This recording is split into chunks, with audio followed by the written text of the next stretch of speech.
Assalamualaikum and a very good day to everyone. Today, my group will be representing on the development of education in Malaysia after independence, which highlights how our education system evolved from the early nation-building era to the modern technology-driven landscape we see today. So, education has always been a cornerstone of Malaysia's progress, shaping national identity, unity, and human capital. After gaining independence in 1957, Malaysia began a long journey of reforming its education system to meet changing social, economic, and global needs. Moving on, we have three objectives of this presentation. For the first one, we're going to see nation building and educational unification, what happens during 1957 to 1970s. And then for phase two, we're going to look how curriculum reforms and philosophy formation from 1980s to 1990s. And then for phase three, we're going to see globalization, ICT, and teacher professionalism that starts from 2000 until now. After Malaysia gained independence in 1957, education became one of the most important tools for nation building and fostering unity among the country's diverse ethnic groups. This phase focused on creating a national education system that could unite all Malaysians through a common language and curriculum. Policies such as the Razak Report 1956 and the Rahman Talib Report 1960 laid the foundation for the Education Act 1961, which officially established Bahasa Melayu as the main medium of instruction while ensuring equal access to education for all. By the late 1960s and early 1970s, several education bodies were created, including the Educational Planning and Research Division 1963, Vocational Division 1964, Guidance and Counseling Unit 1965, Textbook Bureau 1967, and Educational Media Services 1972, all to support the implementation of national policies. This phase marked Malaysia's shift from colonial education to a unified system aimed at a national identity and unity. Moving on with phase two, curriculum reform and philosophy formation from 1980s to 1990s. By the 1980s, Malaysia had already established a strong education structure. The focus now shifted from access and unity to quality education and holistic development.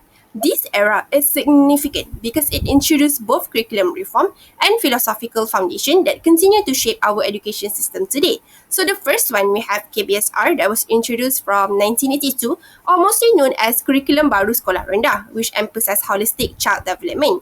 It focused on communication skills, creativity, and personal growth rather than just rote learning. And the second one is KBSM from 1988, or mostly known as Curriculum Bersepadu Sekolah Menengah, continues this approach at the secondary level. It promoted integration of values and knowledge, moral education, and living skills to produce a balanced students. In 1993, a national curriculum review further refined these goals to promote a balanced human and national development. At the same time, Malaysia introduced two major educational philosophies.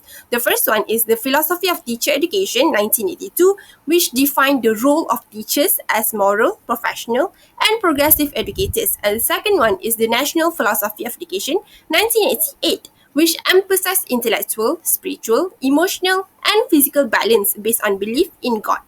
So both philosophies align with the reform of promoting holistic education, moral values, and unity through learning. Together, these changes form the core identity of Malaysia's modern education system, ensuring that education produces not only knowledgeable students but also ethical and a balanced individuals.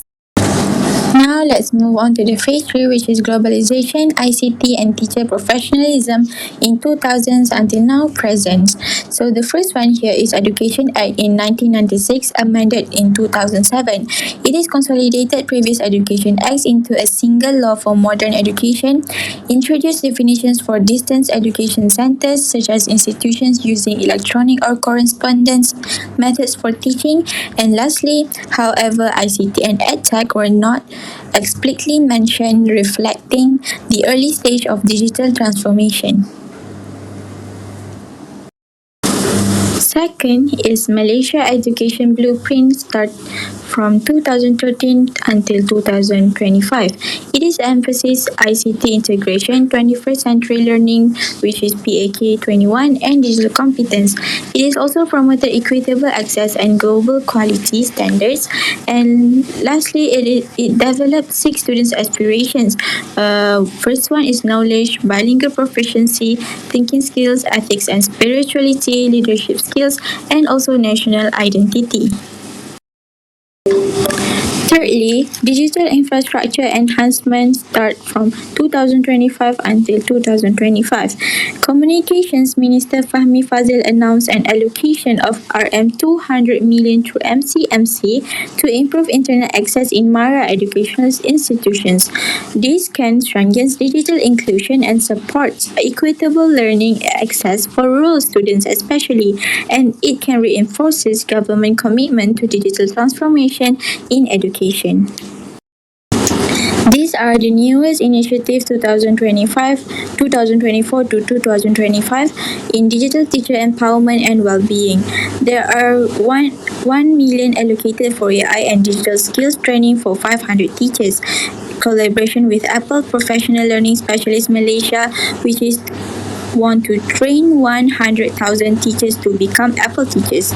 There are also 1,000 teachers to be certified as Guru Jauhari Digital, who are digital professional educators, and Teacher Wellbeing Index to monitor teacher moral, satisfaction, and mental health launched in 2025. The significance are these initiatives embody the philosophy of teacher education PTE and emphasizing teacher professionalism, digital readiness, moral strength, and lifelong learning. So, to conclude, Malaysia's journey after independence reflects a clear revolution from unifying the nation in phase 1 to reforming curriculum and philosophy phase 2 and now embracing digital transformation phase 3. Our education system continues to uphold the vision of producing balanced, knowledgeable, and value-driven Malaysians.